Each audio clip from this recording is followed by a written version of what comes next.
Cerita diawali di kota Baltimore, Amerika Serikat. Seorang penembak jitu terlatih tiba-tiba melakukan serangan dan menewaskan banyak orang dari jarak jauh tanpa motif yang jelas dan tidak meninggalkan jejak sama sekali. Woman is distressing my customers and she's Sementara itu di tempat lain, sosok seorang polisi wanita bernama Eleanor menerima laporan dari sebuah restoran yang meminta bantuan untuk mengusir seorang wanita tua yang dianggap mengganggu kenyamanan para pengunjung. Namun di tengah penanganan laporan tersebut, Eleanor mendapatkan kabar dari rekan-rekannya bahwa telah terjadi penembakan terhadap warga sipil tak jauh dari lokasi itu. Tak menunda waktu, Eleanor segera meluncur ke tempat kejadian. Setibanya di salah satu hotel, Eleanor segera meminta semua orang untuk mematikan lampu dan menjauh dari jendela agar si sniper tidak dapat melihat mereka dari kejauhan. I'm just doing my job. Your job.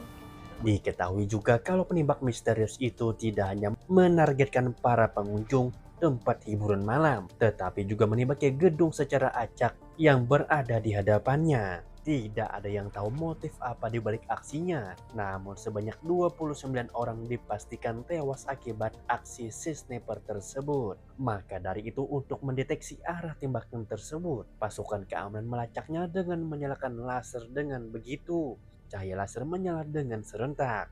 Ada satu apartemen teridentifikasi sebagai sumber dan tempat sang penembak jitu bersembunyi. Namun tiba-tiba akibat ledakan dahsyat itu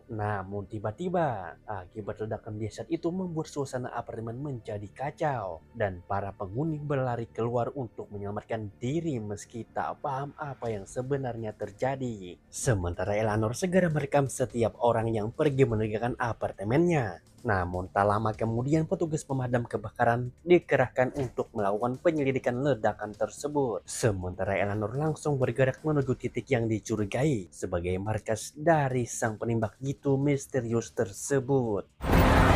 let's go! Move in!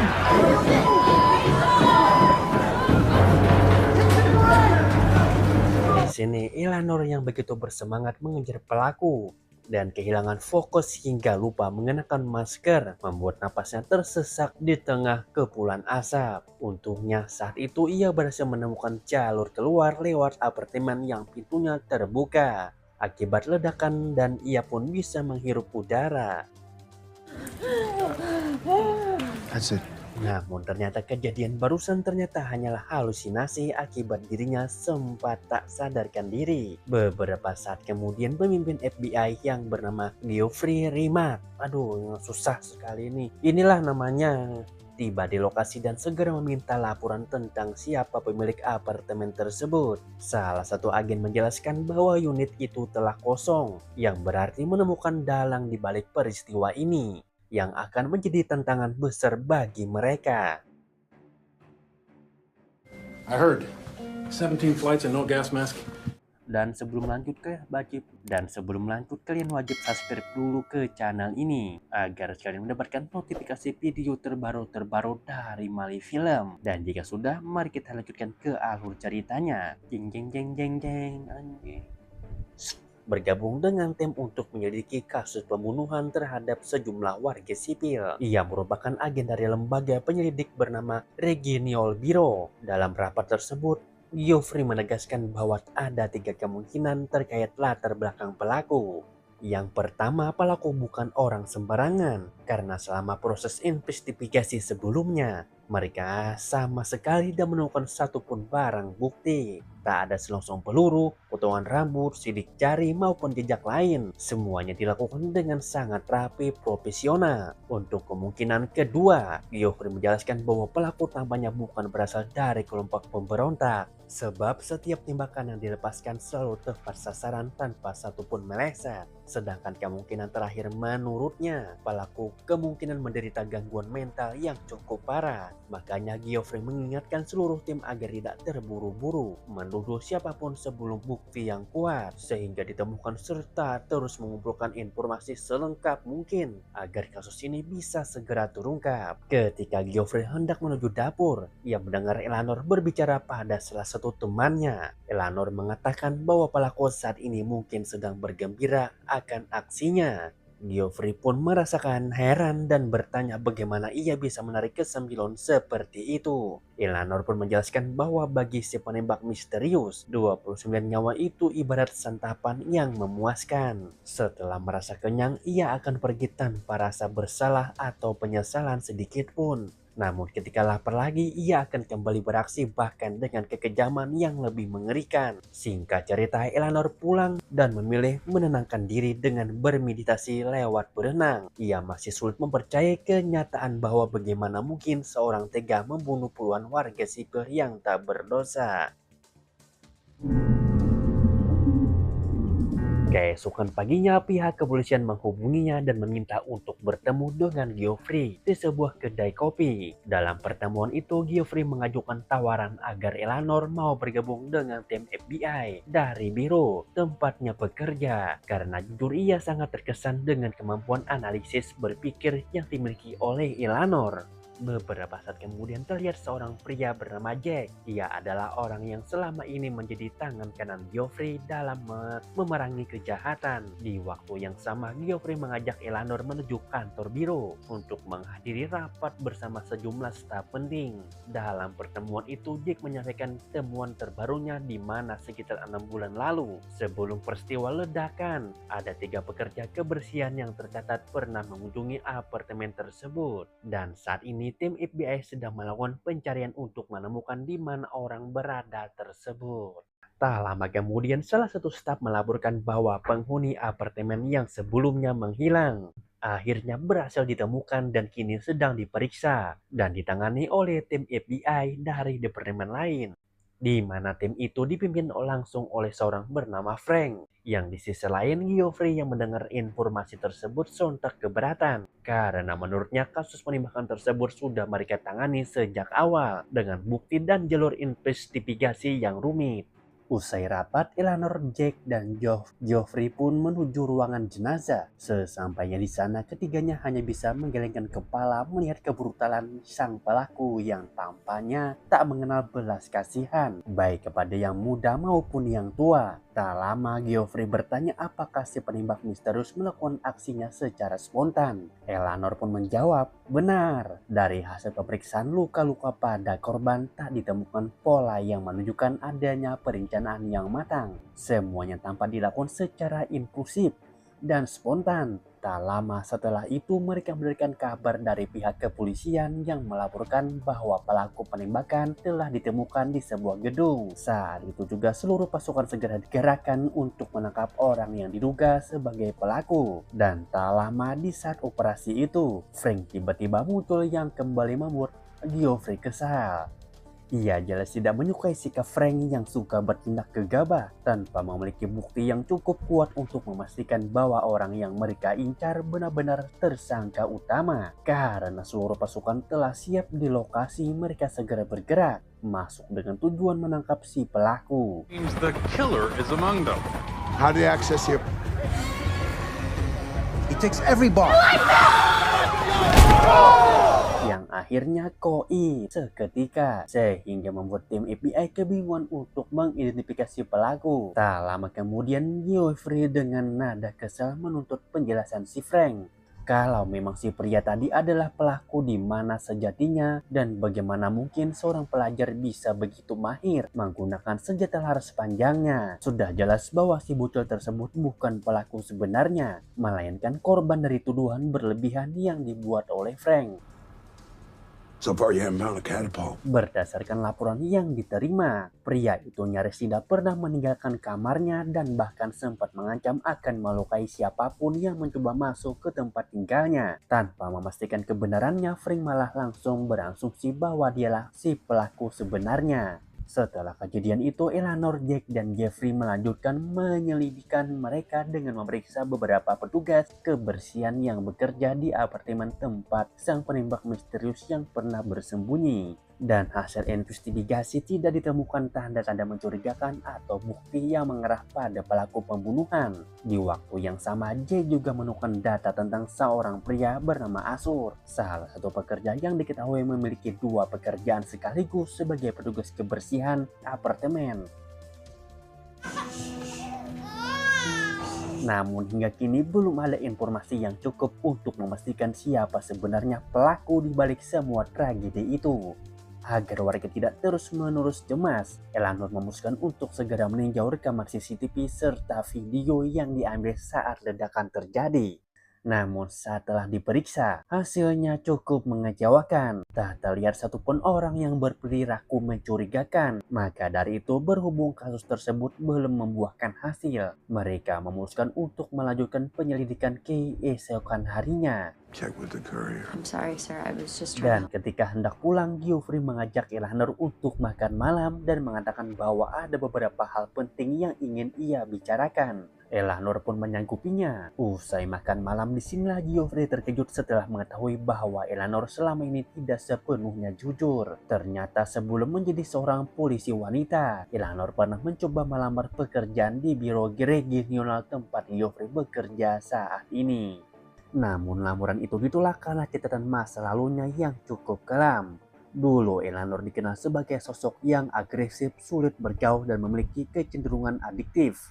Ia bahkan pernah terlibat dalam berbagai kebiasaan buruk mulai dari konsumsi minuman haram hingga menggunakan narkoba. Kalau begitu, apa yang membuatnya memilih menjadi seorang polisi wanita? Yang kemudian Eleanor memperlihatkan bekas luka sayatan di kedua tangannya. Dengan tenang ia menjelaskan bahwa dengan bergabungnya dalam pasukan keamanan, hal itu adalah salah satunya untuk cara melindungi dirinya sendiri agar ia tidak kembali terjerumus ke masa kelamnya. Ia juga menugaskan masa lalu tidak ada hubungannya dengan penghambat kecerdasan selama dirinya ingin berubah. Untuk sementara cerita beralih ke sebuah pusat perbelanjaan. Di sana nampaknya seorang pria yang ternyata adalah dalang di balik serangkaian pembunuhan. Ia masuk ke dalam toilet umum dan secara kebetulan salah satu pengunjung melihatnya sedang membersihkan diri di wastafel. Merasa curiga, pengunjung itu segera melaporkan kepada petugas keamanan bahwa ada pria dengan tingkah mencurigakan di dalam toilet. Tak lama kemudian terlihat pria tersebut memungut sisa makanan dari tempat sampah. Saking laparnya beliau, tak berselang lama dua petugas keamanan datang menghampirinya dan meminta agar ia memperlihatkan isi tasnya. Namun cerita kembali beralih kepada Eleanor yang kali ini ia tengah mencari informasi dari seseorang pria tua pemilik toko perlengkapan senjata. Eleanor menanyakan tentang jenis senapan yang digunakan untuk pria misterius yang menewaskan banyak warga sipil. Sang pemilik toko kemudian menjelaskan bahwa senjata tersebut bukan barang yang dijual bebas, melainkan senapan milik departemen pemerintah yang tidak mungkin tersedia di toko biasa seperti miliknya. Pada saat yang sama, Geoffrey menelepon Eleanor dan memintanya segera menuju mall untuk melihat apa yang terjadi di sana.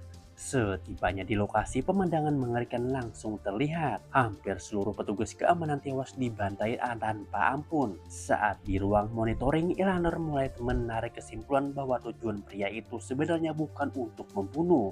Ia mungkin hanya datang untuk membersihkan diri dan mencari sisa makanan. Namun karena para petugas keamanan mencoba mengusiknya, terpaksa ia pun melepaskan tembakan. Setelah akhirnya itu, pria tersebut juga langsung membuang pakaiannya ke dalam tong sampah. Makanya Jack segera memeriksa laporan pengangkutan dan menemukan kalau sampah tersebut sudah dibuang ke tempat penampungan. Mereka pun segera bersiap menuju tempat pembuangan sampah untuk melanjutkan penyelidikan. Namun Geoffrey tak bisa ikut karena harus menghadiri rapat penting di kantornya. Sebelum keberangkatan, ia menegaskan kepada tim agar berpakaian milik pelaku itu harus ditemukan. Karena dari situlah mereka bisa menelusuri identitas dan latar belakang orang yang sedang mereka buru. Beberapa jam kemudian, pakaian yang dicari akhirnya berhasil ditemukan dan langsung dicerahkan kepada tim forensik untuk diperiksa. Namun setelah menunggu hasil analisis, ternyata hasilnya nihil. Karena sang penembak misterius sama sekali tidak memiliki identitas atau catatan resmi yang bisa dilacak. Di waktu yang sama, berita tentang kasus ini mulai viral di publik. Bahkan beberapa media meminta masyarakat untuk segera melapor jika melihat seseorang yang mencurigakan. Tak lama setelah itu muncul sebuah pesan suara aneh dari seorang pria menggunakan suara AI. Kalau dialah dalang dari balik semua pembunuhan ini. Yang mengatakan kalau dialah dalang di balik semua pembunuhan. Ia bahkan menantang akan melakukan aksinya kembali di beberapa lokasi. Beruntung Jake berhasil melacak sinyal sumber suara tersebut. Scene berpindah pada tempat orang pria yang sedang menuju ke sebuah minimarket. Ternyata salah satu dari mereka adalah orang yang sempat melepon stasiun TV dan mengaku sebagai pelaku pembunuhan. Operasi pun dimulai dengan cara mengarahkan para pelanggan agar segera meninggalkan tempat tersebut. Namun ketika Eleanor mencoba memperingatkan seseorang kakek yang pendengarannya kurang baik, ya tulilah terjadi kesalahpahaman yang akhirnya memicu baku tembak antara kedua pihak. Dari peristiwa itu hanya satu orang yang berhasil bertahan dan akhirnya berhasil ditangkap oleh pihak berwenang. Namun setelah diinterogasi, The army's not invisible, it just doesn't exist at all. singkat cerita adegan beralih ke kantor pusat Biro Regional, tempat seluruh tim penyelidik tengah berkumpul dalam sebuah rapat darurat. Dalam pertemuan itu, Geoffrey mendapatkan teguran keras dari atasannya karena pelaku pembunuhan belum bisa ia temukan. Karena kesal, sang atasan sempat menegur Geoffrey untuk bekerja dengan profesional. Namun Geoffrey kembali mengatakan kalau ia sudah bekerja dengan semaksimal mungkin bersama dengan timnya. Geoffrey juga menambahkan bahwa sejak kasus pembunuhan pertama, ia bahkan sudah terjun langsung untuk mencari bukti yang bisa mengarah pada penembakan misterius itu.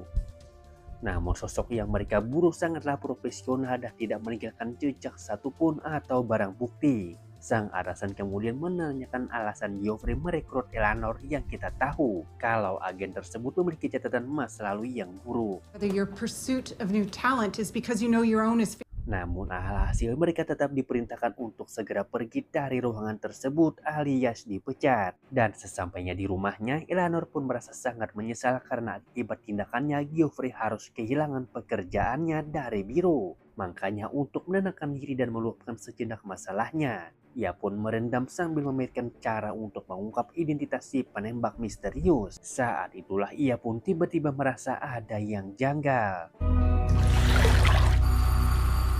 Bagaimana mungkin Astor yang kemarin diinterogasi bisa bekerja di dua perusahaan sekaligus? Dan tanpa basa-basi, Eleanor segera menuju ke tempat Astor berada. Sesampainya di sana, ia langsung menanyai Astor siapa yang sebenarnya membersihkan kamar pada malam tahun baru. Astor hanya menjawab kalau ia akan menjelaskan saat Geoffrey sudah tiba di sini. Dan disinilah Astor mulai belak-belakan di mana ia mengakui bahwa selama ini ia memang bekerja di dua tempat sekaligus. Suatu hari ia pernah didatangi oleh seseorang pria yang menawarkan diri untuk bekerja tanpa bayaran. Bahkan gajinya ditawarkan akan dikirimkan ke rekening Astor sebagai pengalihan isu. Dan terungkap kalau pria itu bernama Dean Bush, mantan narapidana. Dan terungkap kalau pria itu bernama, kita sebut saja Udin, mantan narapidana yang dulu pernah bekerja di rumah pemotongan hewan tak jauh dari lokasi tersebut. Sebelum berangkat, Geoffrey meminta bantuan seorang pelukis untuk membuat sketsa wajah Udin. Setelah Astor diberikan ciri-ciri yang dibutuhkan, pelukis itu pun menyelesaikan gambarnya. Begitu sketsa selesai, mereka segera bergegas menuju rumah pemotongan hewan yang dimaksud. Akhirnya salah satu staf gagal bernama Romano sedikit mengetahui tentang sosok penembak misterius itu. Ia menceritakan bahwa Udin adalah pria yang tertutup dan sering tampak murung.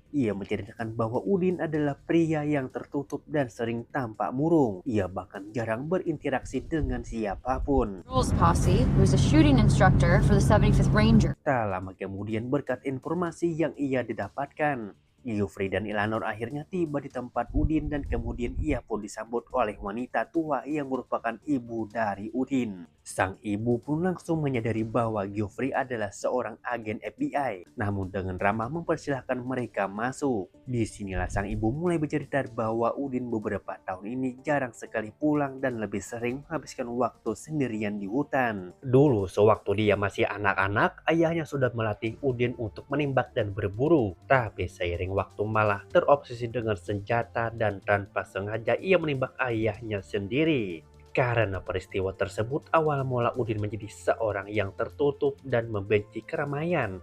Bukan hanya itu saja, sang ibu menambahkan kalau Udin ternyata sudah menewaskan setidaknya kurang lebih 50 orang dalam waktu dekat ini. Yang ternyata tanpa mereka sadari kalau di luar Udin sudah membidik mereka. Dan tiba-tiba, ternyata tembakan itu tepat mengenai tubuh Geoffrey. Karena panik ibu, Udin meminta Eleanor agar tetap diam dan tidak bergerak sedikit pun. Karena ia tahu jika Eleanor melakukan gerakan sekecil apapun, ia juga akan pasti tewas.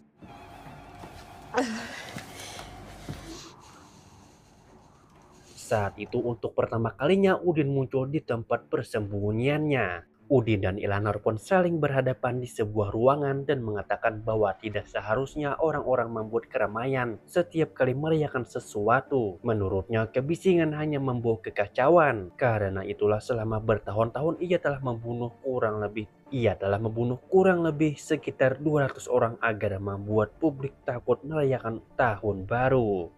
Eleanor pun kembali mencoba bernegosiasi yaitu jika Udin menyerahkan dirinya, ia janji pihak keamanan akan memberikan perlindungan dan memenuhi semua permintaannya.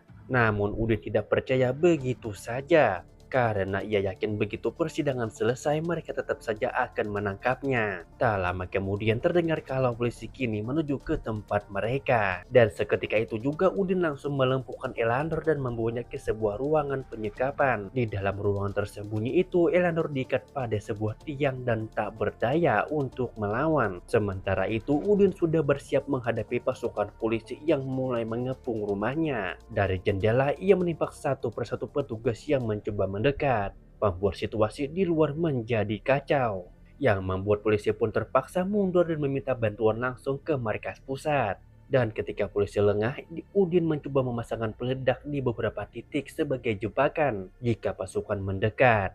Disitulah Eleanor juga memohon agar Udin jangan menekan tombol pemicunya, karena tindakannya harus dihentikan sehingga tidak menambah jumlah korban lagi.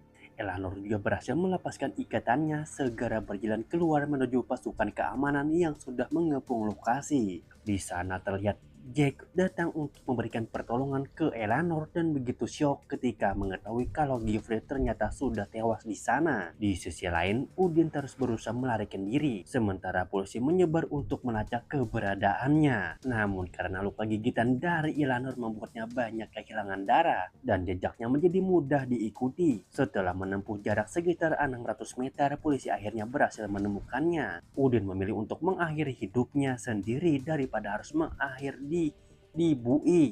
Singkat cerita, adegan kembali ketika Eleanor tengah menjalani proses interogasi. Para petinggi biro regional kini mulai menyadari bahwa Eleanor memiliki kemampuan luar biasa dan melakukan penyelidikan. Karena itu mereka memintanya untuk memberikan pernyataan palsu kepada publik agar publik tidak mengetahui apa yang sebenarnya. Eleanor dengan tegas menolak permintaan itu. Ia merasa kecewa karena biro regional terlalu meremehkan kerja keras orang lain. Terlebih lagi mereka pernah memecat Geoffrey tanpa mempertimbangkan yang adil.